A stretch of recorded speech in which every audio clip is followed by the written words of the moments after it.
सुबह की ठंडी हवा के साथ साथ रामप्रसाद के दिल में एक तूफान उठ रहा था। उसकी फटी हुई चप्पलों की आवाज शिवगंज पुलिस थाने की सीढ़ियों पर गूंज रही थी। आज वही जमीन, वही 3 एकड़ का टुकड़ा जिस पर 3 पीढ़ियों का खून पसीना था, अब गुर्जर सिंह के कब्जे में था। उसके हाथ में एक फाइल थी, पुराने पीले पड़ चुके कागजातों से भरी, जिन्हें उसकी माँ ने प्लास्टिक की थैली में बांध कर रखा था। थाने के गेट पर लगे बोर्ड को देखकर उसका गला सूख गया। शिवगंज पुलिस स्टेशन, हमारा ध्येय न्याय और सेवा। न्याय, यही तो वो मांगने आया था। उसकी अंदर का नजारा बिल्कुल उल्टा था। कुछ कांस्टेबल प्लास्टिक की कुर्सियों पर बैठकर ताश खेल रहे थे। एक के मुंह में पान भरा था और वो फर्श पर पीक थूक रहा था। रेडियो में कोई पुराना गाना बज रहा था। लिपिक राम किशोर अपने मोबाइल पर टिकटॉक की वीडियो देखकर हंस रहा था। साहब जी, रामप्रसाद ने हाथ जोड़कर कहा। उसकी आवाज में थोड़ी हिचक थी।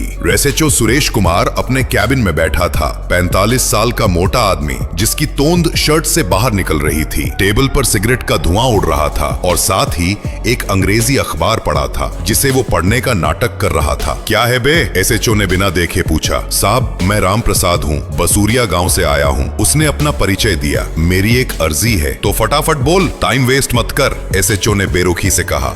गुर्जर सिंह ने मेरी जमीन पर कब्जा कर लिया है। जेसीबी लेकर आया था कल, मेरी सारी फसल बर्बाद कर दी है। रामप्रसाद की आवाज में दर्द था। मैं एफआईआर दर्ज कराना चाहता हूँ। ये सुनते ही एसएचओ सुरेश ने अपना सिर उठाया। उसने रामप्रसाद के फटे कुर्ते को देखा, धूल भरी चप्पलों को देखा और फिर उसकी गरीबी को परखने वाली नजरों से उसे घूरा। गुर्जर सिंह, एसएचओ की आवाज में तिरस्कार था। तू जानता है वो कौन है? तेरे बाप का नौकर है क्या जो तू उसके खिलाफ केस दर्ज कराने आया है? लेकिन साहब, जमीन मेरी है। मेरे बाबूजी ने 1985 में खरीदी थी। रामप्रसाद ने कागजात निकालते हुए कहा। ये रहे डॉक्यूमेंट्स। सुन बे, एसएचओ ने डराने वाले अंदाज में कहा। गुर्जर सिंह के एमएलए विनोद राठौर साहब से डायरेक्ट कनेक्शन है। वो मिनिस्टर बनने वाले हैं और तू यहाँ क्या झगड़ा लेकर आया है? रामप्रसाद के दिल में गुस्सा आया, लेकिन उसने अपने को संभाला। साहब, कानून तो सबके लिए एक ही है ना? ये सुनकर एसएचओ का गुस्सा 7वें आसमान पर पहुंच गया। उसने जोर से मेज पर हाथ मारा। भाग यहाँ से! उसकी आवाज पूरे थाने में गूंजी। बड़े बड़े लोग शामिल हैं, समझा? तेरी एफआईआर नहीं होगी, कभी नहीं। पास खड़ा कांस्टेबल राजू, जो अभी तक तासे खेल रहा था, हंसते हुए अपनी जगह से उठा। अरे यार, इतना भोला है क्या? राजू ने ठहाका मारा। यहाँ कुछ देना होगा तभी कागज आगे बढ़ेगा, समझे गवार? रामप्रसाद का गला सूख गया। उसने धीरे से पूछा, कितना चाहिए साहब? राजू ने एसएचओ की तरफ देखा, फिर मुंह बिचकाते हुए बोला, कम से कम 10,000। तब जाकर हम सोचेंगे कि तेरा केस बनता है कि नहीं। 10,000? रामप्रसाद के पूरे घर में सिर्फ 1,500 रुपए थे। उसकी आंखों में आंसू आ गए, लेकिन उसने किसी को दिखने नहीं दिए। साहब, मेरे पास इतने पैसे नहीं हैं। उसकी आवाज कांप रही थी। तो भाग यहाँ से, एसएचओ ने चिल्लाकर कहा। फिर कभी दिखा यहाँ तो जेल में बंद कर दूंगा, समझा? रामप्रसाद चुपचाप अपनी फाइल समेटने लगा। उसके हाथ कांप रहे थे। पूरे थाने के लोग उसे देखकर हंस रहे थे। थाने से बाहर निकलते वक्त रामप्रसाद के कदम लड़खड़ा रहे थे। गेट के पास कुछ लोग खड़े होकर बात कर रहे थे। उनमें से एक दुकानदार रामलाल था जो उसे जानता था। अरे रामप्रसाद, क्या हुआ? काम हुआ? रामलाल ने पूछा। रामप्रसाद ने सिर हिलाया। कुछ नहीं हुआ भाई, एफआईआर तक दर्ज नहीं हुई। अरे यहाँ तो बिना पैसे के पर्चा दर्ज ही नहीं होता, एक और व्यक्ति बोला। मेरे साले को भी 6 महीने लगे थे कंप्लेन करवाने में। एसएचओ साहब का तो पूरा धंधा है, रामलाल ने कहा। जो पैसे दे दे उसका काम, वरना भगा दो। लेकिन ये तो गलत है ना भाई, रामप्रसाद ने दुखी होकर कहा। गलत है, लेकिन क्या कर सकते हैं? हम जैसे गरीब लोगों की कौन सुनता है? रामलाल ने कंधे उचकाए। रामप्रसाद सुन रहा था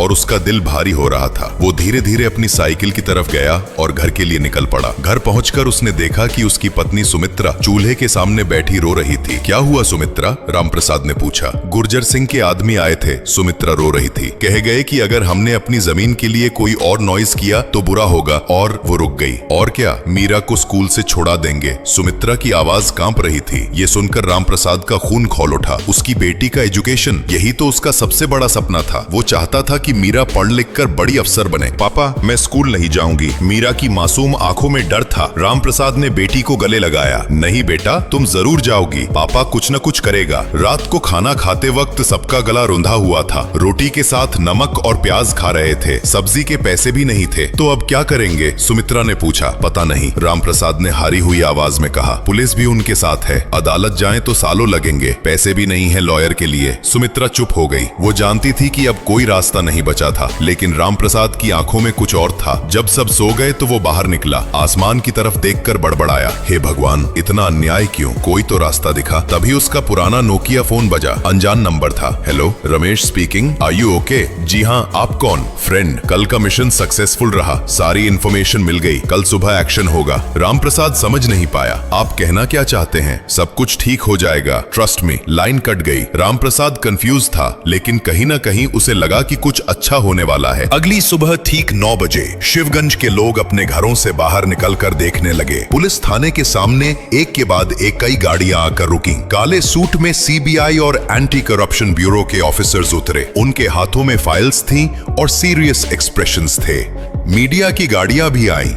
न्यूज चैनल्स के रिपोर्टर्स अपने कैमरास लगाने में बिजी थे। थाने के अंदर अभी भी वही माहौल था। एसएचओ सुरेश अपने कैबिन में बैठकर मॉर्निंग टी पी रहा था। कांस्टेबल राजू और 2 अन्य कांस्टेबल्स अपनी यूजुअल टाइम पास में बिजी थे। साहब, बाहर कुछ तो अजीब सीन है, रामकिशोर लिपिक ने कहा। बहुत सारी गाड़ियां आई हैं। एसएचओ ने विंडो से झांक कर देखा। सीबीआई की गाड़ियां देखकर उसका दिल जोर से धड़कने लगा। अरे, ये क्या हो रहा है? वो घबरा गया। तभी थाने का मेन डोर जोर से खुला और सीबीआई की पूरी टीम अंदर आई। Nobody move, this is a raid, team leader inspector general Arvind Sharma ने कहा। पूरे थाने में सन्नाटा छा गया। एसएचओ सुरेश की चाय का कप हाथ से गिर गया। सर, ये क्या हो रहा है? एसएचओ हकलाते हुए बोला, corruption charges, illegal money transaction और हैरेसमेंट ऑफ कॉमन पीपल, आप सबको अरेस्ट किया जाता है। एसीबी के डिप्यूटी एसपी राजकुमार ने हैंडकफ्स निकालते हुए कहा। बाहर भीड़ जमा हो गई थी। पूरा शिवगंज का पॉपुलेशन शायद थाने के सामने खड़ा था। लोग एक्साइटेड थे। अरे वाह, आज तो सच में कुछ बड़ा होने वाला है। इन करप्ट पुलिसमैन की अब खैर नहीं। अंदर तलाशी शुरू हुई। एसएचओ के कैबिन के स्टील अलमारी को तोड़ा गया। अंदर से बंडल्स ऑफ नोट्स निकले, 50 के, 100 के, 500 के, 2000 के, सब मिलाकर 5 लाख रुपए कैश। राजू के डेस्क में भी 75,000 रुपए मिले। सबसे शॉकिंग तब लगा जब एक रजिस्टर मिला जिसमें हफ्ता कलेक्शन के डिटेल्ड अकाउंट्स लिखे थे। कौन सा बिजनेसमैन कितने पैसे देता है, कौन सा केस कितने में सेटल होता है, सब कुछ। ये क्या है? आईजी शर्मा ने रजिस्टर दिखाते हुए एसएचओ से पूछा। एसएचओ सुरेश का चेहरा पीला पड़ गया। सर, वो कुछ नहीं है। 5 लाख रुपए कैश, डिटेल ब्रीबी अकाउंट्स, और आप कह रहे हैं कुछ नहीं है? शर्मा साहब का गुस्सा स्पष्ट था। बाहर की भीड़ बढ़ती जा रही थी। कुछ लोग ताली बजा रहे थे। आज तो न्याय हुआ है सच में। ये एसएचओ बहुत घूस खाता था, सबको पता था। भगवान का काम देर से होता है, लेकिन अंधेर नहीं होता। जब मीडिया वाले इंटरव्यूज लेने आए तो सीबीआई के जांच अधिकारी ने प्रेस कॉन्फ्रेंस का ऐलान किया। लेडीज एंड जेंटलमैन, मेरा नाम है Ramesh Chandra Gupta, special investigation officer, CBI anti के करप्शन यूनिट। ये नाम सुनकर एसएचओ सुरेश ने ऑफिसर को गौर से देखा। कुछ तो फेमिलियर लग रहा था। अचानक उसकी आंखें फटी रह गईं। तुम वही हो जो कल? हाँ, मैं वही हूँ, रमेश ने कड़क आवाज में कहा। कल रामप्रसाद के नाम से तुम्हारे थाने आया था, अंडरकवर ऑपरेशन चला रहा था। पूरी भीड़ में पिन ड्रॉप साइलेंस हो गई। लोग समझ नहीं पा रहे थे कि क्या हो रहा है। क्या मतलब? किसी ने भीड़ से पूछा। रमेश ने एक्सप्लेन किया। पिछले 6 महीनों से हमारे पास इस थाने के करप्शन के बारे में कंप्लेंट्स आ रही थी, लेकिन सॉलिड एविडेंस नहीं था, इसलिए मैंने अंडरकवर ऑपरेशन का फैसला किया। वो कंटिन्यू किया। मैंने 1 मंथ तक बसुरिया गांव में रहकर पूरी सिचुएशन स्टडी की। देखा कि कैसे गुर्जर सिंह जैसे पावरफुल लोग गरीबों की जमीन हड़प रहे हैं और पुलिस उनकी मदद कर रही है। एसएचओ सुरेश को समझ आया कि वो कितनी बुरी तरह फंस गया है। लेकिन कल तुम बिल्कुल असली किसान जैसे लग रहे थे, राजू हकलाते हुए बोला। यही तो है प्रोफेशनल ट्रेनिंग, रमेश ने मुस्कुराते हुए कहा। मैंने एग्रीकल्चर की डिग्री भी ली है, पता है कि कैसे किसान थिंक करता है, कैसे बात करता है। वो आगे बताया। जब कल तुमने मुझसे 10,000 रुपए घूस मांगी और एफआईआर दर्ज करने से मना कर दिया, उसी वक्त मेरे पास सारे सबूत आ गए। हिडन कैमरा में सब रिकॉर्ड हो गया। क्राउड में से आवाजें आने लगी। वाह साहब, कमाल कर दिया आपने। ऐसे ऑफिसर्स की जरूरत है देश को। इन करप्ट लोगों को सजा मिलनी चाहिए। इसी बीच असली रामप्रसाद भी भीड़ के साथ थाने पहुंचा। जब उसने ये सब देखा तो उसकी आंखों में आंसू आ गए। साहब, वो रमेश के पास गया। आप वो ऑफिसर हैं जिन्होंने मुझसे कल फोन पर बात की थी? हाँ रामप्रसाद जी, रमेश ने उसके कंधे पर हाथ रखा। आपकी वजह से ही ये मिशन सक्सेसफुल हुआ। मेरी वजह से? मैंने तो कुछ नहीं किया। रामप्रसाद कंफ्यूज था। आपने जो डिग्निटी के साथ अपना पेन झेला, जो तरीके से आपने अपने अधिकार की मांग की, वही हमें सब कुछ समझा गया, रमेश ने एक्सप्लेन किया। रामप्रसाद रो पड़ा। सारी तकलीफ, सारा गुस्सा, सारी हेल्पलेसनेस आंसुओं के रूप में बाहर निकल रही थी। साहब, मेरी बेटी को स्कूल स्कूल छोड़ना पड़ता। हमारे पास जमीन के अलावा कुछ नहीं था। अब आपको किसी चीज की टेंशन लेने की जरूरत नहीं, रमेश ने एश्योर्ड किया। आपकी जमीन वापस मिलेगी और गुर्जर सिंह के खिलाफ भी एक्शन होगा। भीड़ में से एक बुजुर्ग आया, उसकी आंखों में भी आंसू थे। बेटा, तुमने जो काम किया है वो हमारे जैसे गरीब लोगों के लिए भगवान का आशीर्वाद है। उसने रमेश के पैर छूने की कोशिश की। अरे नहीं अंकल, ऐसा मत करिए, रमेश ने रोका। मैं सिर्फ अपना ड्यूटी कर रहा था। असली हीरो तो राम प्रसाद जी हैं, जिन्होंने हार नहीं मानी। दोपहर तक पूरे डिस्ट्रिक्ट में ये खबर फैल गई।